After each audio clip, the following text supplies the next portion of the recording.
Fala, massa! Saudações alvinegras. Temos aqui um corte para a gente repercutir a vitória do nosso galão, amigos. Vamos dar uma olhada aqui no linha de passe. As imagens são da ESPN Brasil, link na descrição do vídeo como créditos.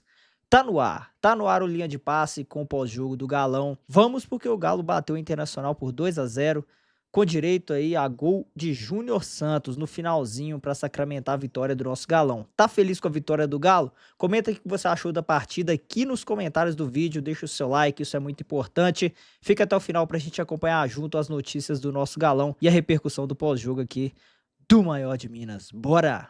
De volta com o Sport Center, mostramos para vocês como foi Galo e Internacional, 2-0 para o Galo. E um Galo que respira aliviado, o Internacional que vai para a zona de rebaixamento com o Roger. É um time muito parecido, o que acontece com o Inter é uma coisa que acontece parecido com o São Paulo também. Muitos jogadores fora porque estão machucados e aí pega esse momento de pausa agora no Mundial para tentar recuperar esses atletas. Mas vai recuperar com o time na zona de rebaixamento, o que é ainda mais difícil. O que é que o Roger Machado vai ter para preparar? Bom, o Cuca, que está feliz da vida porque conseguiu o seu 2-0 com o Rony, o Júnior Santos também fez o gol dele. 2-0 é jogo contra o Inter, é para comemorar, é jogo para comemorar no Campeonato Brasileiro. Como você viu essa partida, Jean?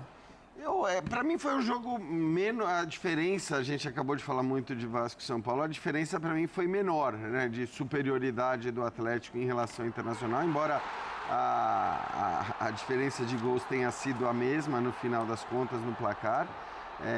O Atlético consegue o seu primeiro gol justamente, acho que depois do momento ali que viveu o melhor, conseguiu criar as melhores chances e produzir mais na primeira etapa.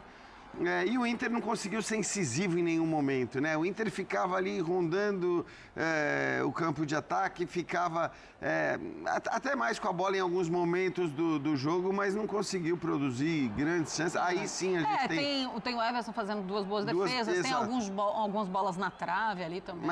Mas eu acho que, enfim, mas foi um jogo para mim equilibrado. Eu acho que o placar acaba sendo até cruel demais com o Internacional. É mais um que dá graças a Deus do intervalo da parada, né? O Roger Machado, por todos os desfalques que tem, para tentar acalmar os ânimos também.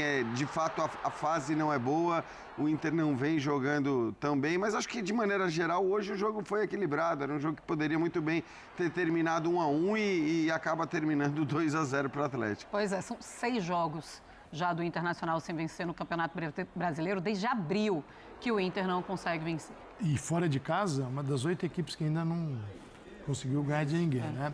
O Inter tem 7 partidas, fez até mais jogos do que a maioria aqui. Só o Santos tem 7 partidas fora de casa. Santos e Internacional, aqueles que mais jogaram. O Inter tem 4 empates, 3 derrotas. Aí tá são só golaço. 4 pontos em 14 possíveis. Quer dizer, o desempenho é ruim em casa, ele é pior ainda fora. E mais, Marcela, fora, ele tomou 13 gols. Né, e marcou 5. Então, assim, esse descompasso no saldo é que deixa o Inter para lá de vulnerável no Campeonato Brasileiro e leva a equipe para a zona do rebaixamento. Assim, passar esta etapa de tão longa, na zona do rebaixamento, é uma convivência diária com isso. E lembrando que nas oitavas de final o Internacional pega o Flamengo na Libertadores, né? Exato. Também não E é curioso, porque essa parada, a gente vai com Inter e Fortaleza, que se classificaram na Libertadores, no Z4.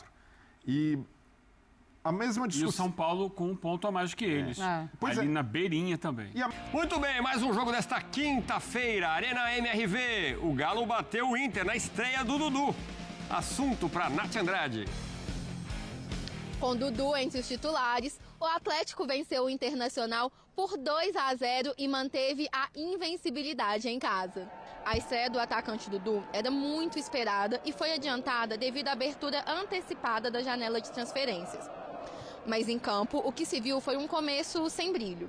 O Internacional chegou com 10 desfalques a BH para enfrentar um Galo invicto na Arena MRV desde a sua reinauguração. A equipe colorada até tentou pressionar, mas quando a mística é forte, Aos 30 minutos, Vitão marcou contra a própria meta. Para o Galo, as melhores oportunidades foram nos erros do Inter. Já nos acréscimos do segundo tempo, Júnior Santos, que havia saído do banco, chegou sozinho e ampliou para os donos da casa. Placar final, Galo 2, Inter 0. Isso é fruto dos últimos 8 jogos, né? São 24 pontos que foram disputados. A gente ganhou 18. Então é a mesma coisa que você de 8 partidas ganhar 6, né? No campeonato difícil, assim, intercalando outros também que a gente disputa. O nosso começo ele foi um pouquinho não, ele foi ruim e nos faz falta hoje esses pontos para que a gente estivesse lá no topo, né? Disputando. Enfim, também a gente conseguiu bons jogos e bons resultados fora de casa, a equipe. A gente tem 36 jogos no ano, perdemos 4 partidas. E a gente tem 4 jogos aí que não toma gol no Brasileiro. Então, eu acho que as coisas estão encaminhando. Tá aí, então, os números do jogo. Galo 2, Colorado 0. O Galo é o 7º colocado nesse momento. O Colorado, o 17º, então tá na zona de rebaixamento. Maior posse de bola do Galo, 53-47. Finalizações também vantagem atleticana, 13-10. No alvo, 4-2. Grandes chances, 2 do Atlético, 1 do Inter. Ações na área rival, mais do Internacional, nesse caso, 17-15. Gols esperados. O que sairia de gol ali concretamente, olhando pela chance. 0,88-0,50 o resultado deste índice. O Elton, o Júnior Santos é danado, né? Bota pra correr, ele vai e faz. O Dudu discreto ainda, né? Mas um Galo encorpando, como definiu o Cuca aí, um bom desempenho nos últimos jogos. E o Colorado, rapaz, esse bom time na zona do rebaixamento, e vai ser assim no Mundial todo. O Júnior Santos marcou numa final contra o Atlético e agora pelo Atlético marca um gol importante, né? Um gol contra o Internacional, ele que viveu lesões nessa temporada e vai se recuperando. E a gente às vezes até esquece, né, da profundidade de elenco do Atlético, que pode ser até maior, né, depender do desempenho da equipe no mata-mata. A janela está aberta aí, eu acho que o Galo vai pensar muito, né, nessas competições, mas quando entra um Júnior Santos e acaba marcando, a gente lembra que é um time que tem opções, né? Você falou do Dudu, a estreia dele é uma estreia discreta, mas eu acho que foi até acima do que eu esperava. Eu esperava até um pouco abaixo. Foi um jogador que, com a bola, mostra a qualidade que tem. Sem a bola ainda, um jogador que precisa entender que a fase defensiva é importante no futebol também. Ele colocou o Cuca, né? Colocou o Rony aberto pela esquerda, o Scarpa saindo de dentro para a direita, né? Então o Dudu circulou ali, ora na ponta, ora um pouco mais por dentro. Muitas vezes, né, o Atlético jogando num 4-4-2, ele acabou rendendo dessa forma, tendo o Hulk e o Rony mais avançados, né, jogando um pouco mais à frente. E tendo o Gabriel Menino e o Alan Franco um pouco mais atrás, né, recuados. Era um time até que se expunha bastante, usando esses jogadores por dentro e dando liberdade para o Natanael e para o Rubens, que tem características ofensivas, né, aparecerem no ataque, enfrentando o Internacional, que mostra essa instabilidade na temporada, e é um Internacional preocupante também no Campeonato Brasileiro. Mas o Atlético, o Cuca falou, né, que da quantidade de derrotas que tem na temporada, da sequência de jogos que teve, da quantidade de jogos que teve até agora na temporada, tudo isso implica, né, em não encontrar talvez um caminho mais regular, e eu acho que tem muito a ver com essa questão de você ter opções no elenco, que eu acho que ele vai começando a enxergar agora, né? O Igor Gomes vindo do banco de reservas, o Vitor Hugo que foi contratado, né, acabou entrando inclusive no lugar do Rubens, fazendo o zagueiro pela esquerda. O Caio Paulista, que é outra opção também, que pode jogar como lateral e como ponta, que também entrou no jogo. Ele vai tendo aí a possibilidade, além, obviamente, né, do Júnior Santos, de ter mais opções para fazer o Atlético jogar de uma maneira mais equilibrada. Coisa que o Internacional não tem conseguido, Edu. Com tantos desfalques que o Internacional tem na temporada, principalmente no ataque, até o Borré, né, voltando a ser opção, não 100% ainda, é um Internacional que sofre quando não tem a quantidade suficiente de jogadores de qualidade para fazer o time render bem, e por isso acabou sendo derrotado mais uma vez no Brasileiro. Esse é um time que vai ficar aí um mês, né? martelando essa posição no Campeonato Brasileiro até o retorno. E o retorno é complicado, né?